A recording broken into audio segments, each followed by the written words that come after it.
ये कहानी है मुंबई में रहने वाले ऋषभ और डिंपल की। ऋषभ और डिंपल दोनों ही गर्लफ्रेंड बॉयफ्रेंड है।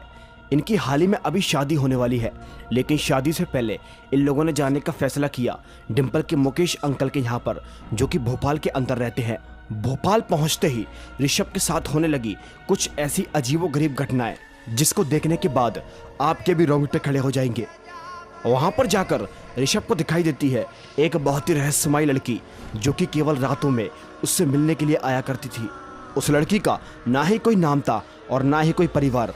आखिर कौन है वो लड़की और ऋषभ से उसका क्या कनेक्शन है, ये सब जानने के लिए देखते रहिए फियर फाइल्स, एक और रोंगटे खड़े कर देने वाली कहानी। इस कहानी की शुरुआत में हम ऋषभ और डिंपल को देखते हैं, जो कि अपने मुकेश अंकल के घर पर जा रहे थे।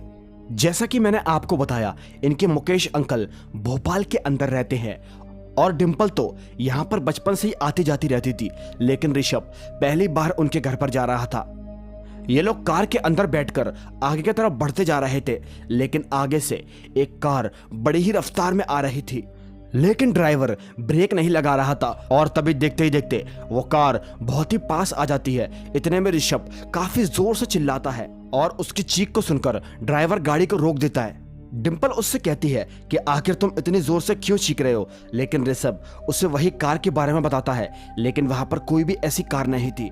रोड सामने से एकदम सुनसान थी, ना ही वहां पर कोई कार थी और ना ही वहां पर कोई व्यक्ति। ये सब देखकर ऋषभ भी काफी ज्यादा डर गया था, क्योंकि वो कार अभी कुछ देर पहले ही तो इन्हीं की तरफ बढ़ती जा रही थी, लेकिन अब अचानक कहां गायब हो गई किसी को कुछ नहीं मालूम। खैर, थोड़ी देर के बाद ये लोग मुकेश अंकल के घर पर पहुंच जाते हैं।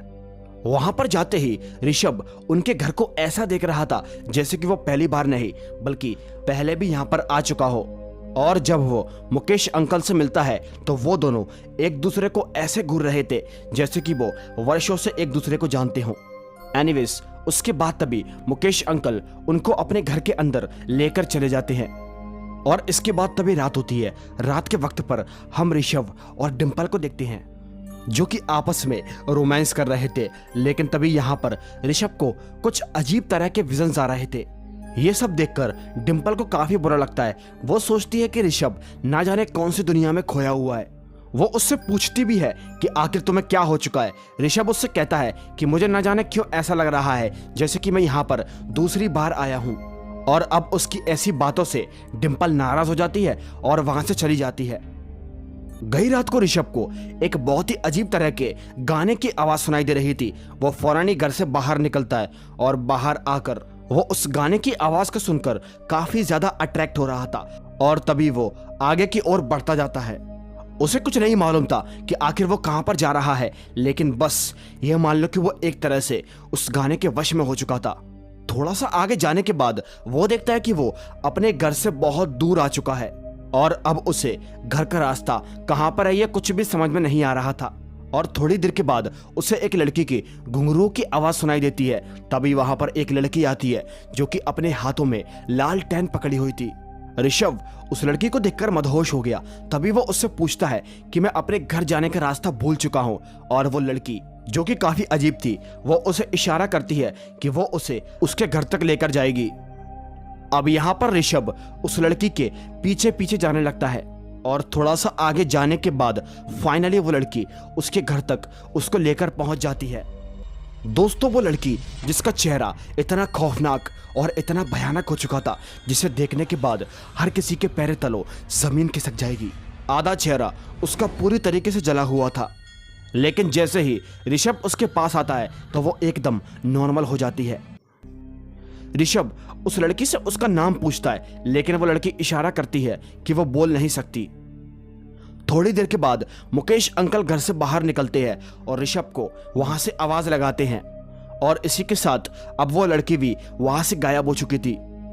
ऋषभ अंदर जाता है। मुकेश अंकल उससे पूछते हैं कि आखिर तुम इतनी रात को बाहर क्यों घूम रहे हो, और तभी ऋषभ उन्हें एक लड़की के बारे में बताता है। मुकेश अंकल उससे कहते हैं कि आज के बाद कभी भी तुम घर से बाहर मत निकलना, वरना कुछ गलत हो जाएगा। इसके बाद तभी सुबह होती है। सुबह के वक्त पर ऋषभ डिंपल से सॉरी बोल देता है और वो दोनों फिर से इंटीमेट होते हैं, लेकिन इसी के साथ साथ ऋषभ को वो भयानक से विजन्स फिर से आते हैं और उसे वही लड़की दिखाई देती है। इसी के साथ साथ वो डिम्पल को खुद से दूर कर देता है और अब ऐसा लग रहा था जैसे कि उसको किसी ने अपने वश में कर लिया हो। वो भोपाली भाषा में डिम्पल से अजीबोगरीब तरीके से पेश आता है और अब वो गुस्सा होकर वहां से चली जाती है। उसे कुछ भी समझ में नहीं आ रहा था कि आखिर ऋषभ को यहाँ पर आते ही क्या हो गया है। उसके बाद तभी रात होती है। रात के वक्त पर ऋषभ फिर से बाहर आ जाता है उसी गाने की आवाज को सुनकर, और बाहर आकर उसे वही लड़की दिखाई देती है। वो लड़की उससे इशारा करती है अपने पीछे आने के लिए, और तभी वो लड़की उसे अपने पीछे पीछे अपने घर पर लेकर चली जाती है। उसका घर देखने में काफी खूबसूरत था, लेकिन हैरानी की बात तो ये है उस इतने बड़े घर के अंदर उस लड़की के अलावा और कोई नहीं रहता था। वहां जाकर वो लड़की ऋषभ के करीब आने की कोशिश करती है, लेकिन ऋषभ ऐसा नहीं करना चाहता था। वो वहां से जाने की कोशिश करता है, लेकिन तभी वहां की लाइट चली जाती है और दरवाजा अपने आप ही बंद हो जाता है। अब वो लड़की उसके पास आती है और दोनों इंटीमेट होना शुरू हो जाते हैं, लेकिन थोड़ी देर के बाद ऋषभ को ना जाने क्या होता है, वो वहां से फौरन ही हट जाता है और उस लड़की से बिना कुछ कहे उसके घर से बाहर निकलकर अपने मुकेश अंकल के घर पर चला जाता है। उसके जाते ही हम देखते हैं उस लड़की का एक बहुत ही भयानक रूप, जो कि एक चुड़ैल की तरह दिखाई दे रही थी। अब जब सुबह होती है तो सुबह के वक्त पर मुकेश अंकल ऋषभ को काफी डांटते हैं और उससे कह देते हैं कि बस बहुत हो चुका है, तुम दोनों आज ही अपने घर वापस चले जाओ। रात के वक्त पर वो दोनों अपना सामान पैक करके कार के अंदर बैठकर अपने घर के लिए निकल जाते हैं, लेकिन वो दोनों बस केवल थोड़ा सा ही दूर चले होंगे कि तभी इतने में ऋषभ को जाते वक्त उस लड़की का वही खौफनाक चेहरा दिखाई देता है। उसे देखकर वो काफी डर जाता है। ड्राइवर फौरन ही अपनी गाड़ी को रोक लेता है, लेकिन थोड़ी देर के बाद वो जैसी गाड़ी को चालू करके आगे की तरफ बढ़ाता है तो गाड़ी चालू ही नहीं हो रही थी। उनकी गाड़ी रास्ते में ही खराब हो जाती है और गाड़ी के खराब होने के बावजूद वो दोनों मुकेश अंकल के घर पर वापस लौट जाते हैं। इसे देखकर हमको ये लग रहा है कि कहीं ना कहीं वो चुड़ैल नहीं चाहती कि ऋषभ अपने घर पर वापस जाए। अब अगली रात को ऋषभ फिर से उसी लड़की के घर पर जाता है और वहां जाने के बाद वो दोनों फिर से इंटीमेट होते हैं। इसके बाद यहां से सीन कट होता है और अब हम देखते हैं सुबह का सीन। सुबह के वक्त पर डिम्पल और मुकेश अंकल ऋषभ को काफी डांट रहे थे। वो उससे कह रहे थे कि आखिर तुम रात को कहां गायब हो जाते हो। ऋषभ बताता है कि यहाँ पर एक लड़की रहती है, मैं उसी के पास जाता हूँ। लड़की की बात सुनकर डिम्पल काफी गुस्सा हो जाती है और उसके गाल पर एक जोर से थप्पड़ देती है। मुकेश अंकल उससे कहते हैं वो एक चुड़ैल है जो कि लोगों को अपने जाल में फंसाकर मार देती है, और मुझे मालूम था तुम उसी के जाल के अंदर फंस जाओगे। मुकेश अंकल उससे कहते हैं क्या तुम्हें उस लड़की का घर मालूम है? ऋषभ कहता है हाँ, और तभी वो ऋषभ से कहते हैं कि तुम मुझे उस लड़की के घर पर लेकर चलो, आज सारी सच्चाई सामने आ जाएगी। और जब ऋषभ उन्हें उस लड़की के घर पर लेकर जाता है तो काफी ज्यादा शौक हो जाता है, क्योंकि उसका घर एकदम खंडर हो रहा था। जी हाँ दोस्तों, उस घर को देखकर ऐसा लग रहा था जैसे कि कल रात से नहीं बल्कि काफी सालों से यहाँ पर कोई भी नहीं आया हो। मुकेश अंकल कहते हैं हो गया मेरी बात पर यकीन, वो कोई साधारण सी लड़की नहीं बल्कि एक चुड़ैल है। लेकिन हैरानी की बात तो यह है अगली रात को इतना सब होने के बावजूद भी ऋषभ फिर से उस लड़की के घर पर चला जाता है। उसके घर के अंदर जाने के बाद आज वो लड़की उसे दिखाई नहीं देती। वो थोड़ा सा आगे जाता है तभी उसके घर के अंदर उसे ऋषभ की और उसी लड़की की एक फोटो टंगी हुई दिखाई देती है। ऋषभ उस फोटो को जैसे टच करता है तभी उसे एक विजन आता है और विजन के अंदर वो अपने पिछले जन्म को देखता है। वो देखता है कि पिछले जन्म में ये लड़की उसकी बीवी हुआ करती थी। जी हाँ दोस्तों, और इसी के साथ साथ जिस घर के अंदर मुकेश अंकल रहते हैं, ऋषभ उसी घर के अंदर नौकर का काम किया करता था और मुकेश अंकल उसके मालिक थे। इसीलिए वो सोच रहा था कि कुछ ना कुछ कनेक्शन जरूर है उस घर से और मुकेश अंकल से और उस लड़की से।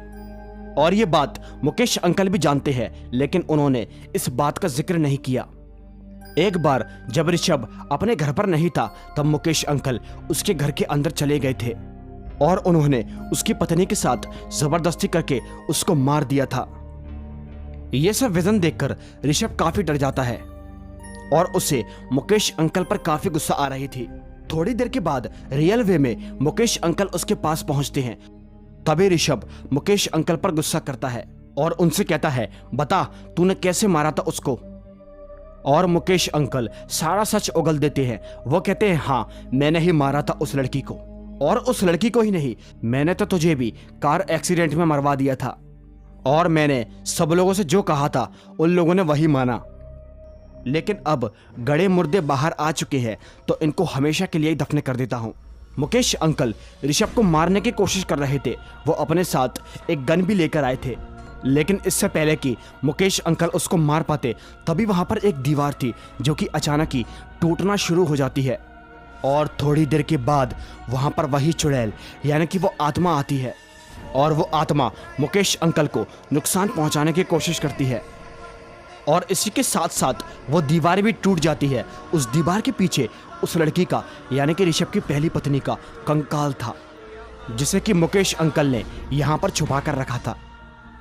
वो मुकेश अंकल को जान से मार देती है, और उसे मारने के बाद वो ऋषभ को प्यार भरी निगाहों से देखती है, और उन दोनों के आंखों से आंसू आने लगते हैं। ऋषभ उसके पास जाने की कोशिश करता है, लेकिन वो लड़की वहां से गायब हो जाती है। और अब डिंपल उसे हिम्मत देने की कोशिश करती है। इस घटना के बाद वो हमेशा के लिए भोपाल से मुंबई वापस चले गए हैं।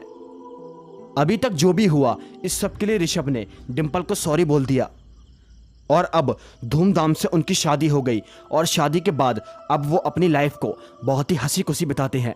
दोस्तों, उस लड़की की आत्मा को इस जन्म के अंदर भी मुक्ति नहीं मिली थी, इसीलिए वो उसी जगह पर भटक रही थी। वो जानती थी कि ऋषभ एक दिन यहाँ पर जरूर आएगा, और जब भी ऋषभ यहाँ पर आएगा तो उसकी आत्मा को मुक्ति मिल जाएगी, जो कि स्वयं हो चुका है। इसी के साथ इस एपिसोड का दी एंड हो जाता है। आपको फियर फाइल्स की ये कहानी कैसी लगी मुझे नीचे कमेंट करके ज़रूर बता देना, और वीडियो अच्छी लगी तो लाइक करके चैनल को सब्सक्राइब कर लेना। तो चलिए अब हम मिलते हैं आपसे फिर किसी एक नई कहानी में। तब तक के लिए बाय एंड सी।